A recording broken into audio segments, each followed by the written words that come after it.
Et si je vous disais que des gens à la peau bleue ont existé? Bienvenue dans cette vidéo, j'espère que vous allez bien. Nous ne sommes pas dans Avatar, mais dans le Kentucky, et on va parler des Blue Fugget. On y va.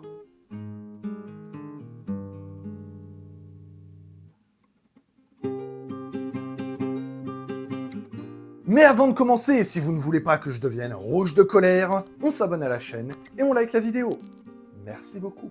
En 1975, dans la ville de Hazard, dans le Kentucky, aux États-Unis, va naître Benjamin Stacy. Quand le médecin et la sage-femme voient l'enfant, ils sont tous les deux choqués. Non pas parce qu'il est moche, c'est le cas de tous les bébés, mais parce qu'il est bleu.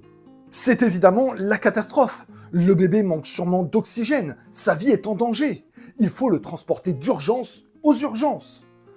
Sauf que le bébé va très bien. Il est en parfaite santé.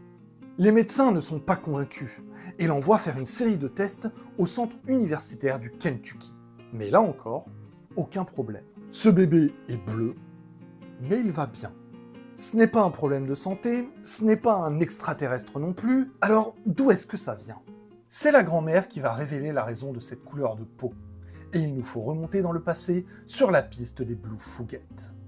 On remonte en 1820.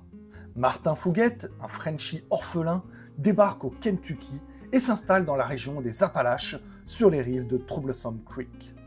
Ce jeune homme a une peau très pâle, et il épouse Elizabeth Smith, qui elle aussi est très pâle. Elle est d'ailleurs décrite comme ayant un teint de porcelaine. Ils auront 7 enfants, et 4 d'entre eux auront la peau bleue. Au fil du temps, c'est 20% de leurs descendants qui porteront ce gène bleu, sans que cela ait de conséquences sur leur santé. On le précise. La famille Fugget est atteinte d'une maladie très rare et héréditaire, appelée méthémoglobinémie. Et je l'ai fait en une fois. La méthémoglobine est une forme d'hémoglobine présente à 1% en temps normal. Chez les personnes malades, elle représente 20% de l'hémoglobine globale. Le sang est donc appauvri en oxygène et prend une teinte brune. Encore une fois, la seule conséquence est la couleur de peau un peu bizarre. Mais si le taux de machin globine était un peu plus élevé, ce serait très dangereux pour la santé.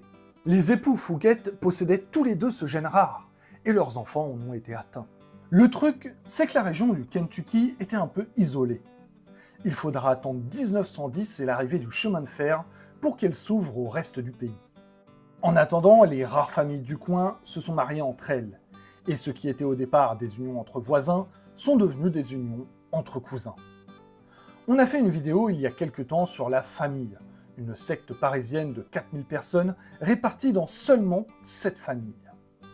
On y expliquait que les problèmes liés à la consanguinité, c'est que les maladies génétiques ne se diluent pas, et c'est pourquoi on les retrouve souvent chez les membres de la même famille.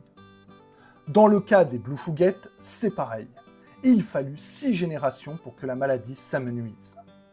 Benjamin Stacy, bleu durant son enfance, deviendra rose en grandissant. Mais quand il se mettait en colère ou qu'il avait froid, la couleur bleutée réapparaissait légèrement. On peut noter que si les Fugget avaient pris une pilule bleue de méthylène, ils auraient retrouvé leur couleur de peau normale. La famille Fugget n'est pas la seule à être atteinte de cette maladie.